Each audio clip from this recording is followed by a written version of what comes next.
Good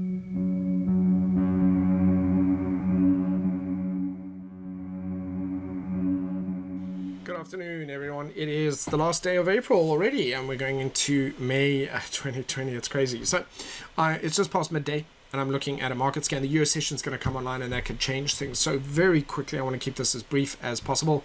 There is an uptrend on the US indices. I'm looking for small bearish candles here. Now, basically, there is an uptrend on the daily, so I should really only be looking for buy opportunities.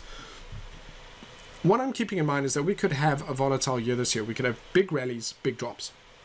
It's a possibility, by the way.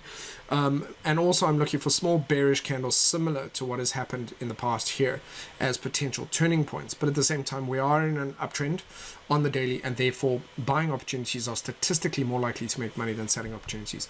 So it's unusual because sometimes I'm bullish when the market is bullish, and at this point in time, I am prepared for both outcomes, as you know, if you look at my weekly analysis. So I'm just highlighting that I'm looking to see if today closes as a really bullish candle, in which case I just keep trading long, or if it closes as a bearish, potentially, turning point of sorts. Not really expecting price to turn here, but I just thought I would talk you through my thinking. Second thing I wanted to do is, if you're interested, I've got a whole lot of free indicators that I will be promoting here. They're not necessarily mine, by the way, but they're just cool stuff I found online. The support resistance calculator here is called fractal support and resistance. I really like it. So it identifies swing lows and swing highs, and it's pretty light and doesn't impact the speed. So that's pretty cool. So again, on these indices, I'm looking for potential pullbacks as well as for buy opportunities, but also today and tonight, looking to see if we close as small bearish candles, which could be a turning point. So I'm just letting you know that I am looking at that, considering that. So again, what I'm going to do now is go down to the 4-hour time frame. These are charts that I'm looking for those opportunities. A couple of these were presenting potential buy opportunities on the 4 hour. So if I do get bullish buy opportunities in the moving averages, like here on the FTSE, I'm likely to consider going long, but I may reduce my risk. That's really it. The momentum indicators seem very happy. I'm looking both the daily candle and the 4-hourly candle. So next, moving on to the dollar index very quickly. Dollar index looks as though it's breaking currently through support, which means euro dollar will be pushing up. So we're getting a slightly weaker US dollar, slightly stronger pound. It has to get through that level. It's trying. It really looks like it wants to, but it has to kind of deliver on that and cross over. Anyway, cable, not really looking ideal for me, as really just yet with those key levels of support. Aussie dollar, US dollar is overextended. You can see price action is starting to slow down and encountering resistance. My expectation is that there'll be a pullback towards 0.6500, and that's where I might look for a buy, and that'll potentially be on the daily. So when the 4-hourly is overextended, my next thing is to look for a daily retracement. I don't stress about that too much, but back down to these key levels. Kiwi dollar will be similar, but I like Aussie dollar. That's on my list. Dollar yen is just a mess. I would stay away from that. Dollar Swissy breaking to the downside a little bit here, but not tradable. Not really that tradable. Here again, dollar CAD is slowing down and looking like it's going to do a retest of this level. So I'll keep it on my watch list, but just not right now. Euro GBP is bearish, but just very untradable. But it's certainly steadily heading lower. Euro Aussie also strong support here. Strong rejection. All of this really indicating price is going to do a daily retracement, which is the same with the Aussie dollar. This is now Euro Aussie. So implying the same thing again, that there's potentially a move to the upside. I'll keep an eye on it. But this is the kind of trend that I'm really looking for, that I quite like. Euro Kiwi. Same thing again, took a trade on this yesterday to the downside. This was on the 1-hour time frame, did a retest of this level of support, and then went short on that. And this morning, exited the position when I broke this previous high. Banked some profit at 1-to-1. So I came out at just under 1% on that trade, I think. Euro yen is looking very bullish. Look at all these equal lows at support here, and look at the MACD starting to climb higher, implying a consolidation or change in trend. Euro Swissy, just a mess, not tradable. Euro CAD, very nice trend here on the 4-hourly. Generally, that would be my kind of condition, straight down to the 1-hourly. This one's almost produced a higher low. So that looks like that's going to do a retracement a little bit higher. So not so much that one. Pound Aussie. Overall, the structure of this really, really nice. This is already starting to do its daily retracement. So basically, with a lot of the AUD charts, they are basically the top of my trading watch list. But a lot of them look as though they're now planning on doing a deeper retracement on the daily, which is fine. That just means they sit on my watch list for next week. Pound Kiwi. Okay, Pound Kiwi also. This one is definitely high on my watch list. This is a break of a very crisp level of support, and a retest of that level. It overlaps with Fibonacci layers as well. So there's Fibonacci clusters here from these swing highs, all these swing highs. There's clusters here as well as at this level, 2.055 and 2.05. So this area is a very cool area for me, I think, looking to short that.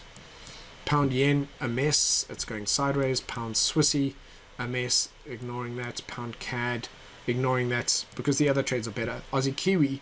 So Aussie Kiwi, again, I think I'm looking for a potential setup on the daily, ideally down to these levels, and that 4 hourly actually looks bearish. We've got lower highs coming into a flat level here. A break below that level puts me in line for this level of support and resistance a bit lower down, which is closer to 1.06. And again, it supports the idea of a weaker Aussie dollar just for the next few days, keeping in mind the weekend. This is also starting to slow down, so this is Aussie yen that's curving down. That's likely to do a daily retracement, but again on my watch list. Aussie Swissy may well do exactly the same thing. Then it's actually producing a bearish candle here. Break below that would probably pull us back down to 1.063 or 062. So keeping an eye on that. That's 06280, so I'm thinking probably high 063. All right, to be much more likely. Aussie CAD. Definite look at this. You can see price comes up here, encounters resistance here, then pulls back, and then immediately encounters resistance again, just a little bit higher.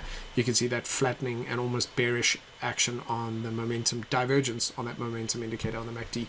So this looks almost certainly it's going to stall a bit. So that's a lot of the Aussie charts have been trending well and probably will keep trending well next week. But I want to let them have a retracement. So that probably means Monday. I'd be surprised if it's tomorrow, but it probably means Monday. Kiwi yen is trending, strong resistance up there. Well, then I've got a pullback on this, and again, this is a Kiwi Swissy. So Aussie and Kiwi pairs are potentially looking to do these pullbacks. So that's a daily. They might want to come back and test that level of support and then have a buy option on that. So that this is, you can see this will then be in my watch list for next week. Kiwi CAD, too much noise, not worth it. Swissy yen are now starting to look very divergent. So you can see the strong bullish action here, and then the immediate bullish candle that follows breaks through this level of resistance. All of this behavior is almost like it's coming down, puts the brakes on, and then just pushes itself away. And then you can see the MACD. So if I go down to the lower time frames, you'll see here the MACD's just started climbing higher, and you can see here we've got lower lows, but price is so bullish here it's actually pulling the indicator up. So it's implying a change in trend or a much deeper retracement, like a daily retracement back up to these levels. So not tradable at this time, and not the best one I've seen.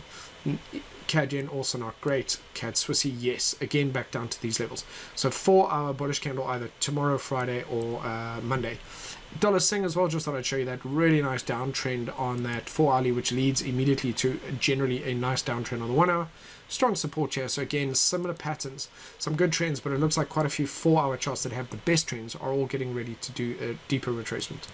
Gold is bullish here, principally, but also quite messy. Silver's worse.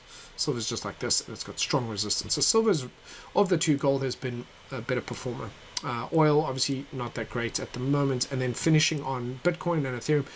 I missed out on this. It was on my watch list on Sunday night on my market analysis. I highlighted I was bullish on them. Completely missed this breakout, a flat level breakout. This would have been about a 10 to 1 trade, maybe less, maybe 7 to 1, but incredibly profitable, and I completely missed it, completely. So very frustrated about that, especially because it was on my watch list. But if nothing else, that tells you that, first of all, professional traders can miss opportunities that they actually highlight themselves, and that paying attention to my watch list by not being distracted is obviously an important aspect of being trading for ourselves.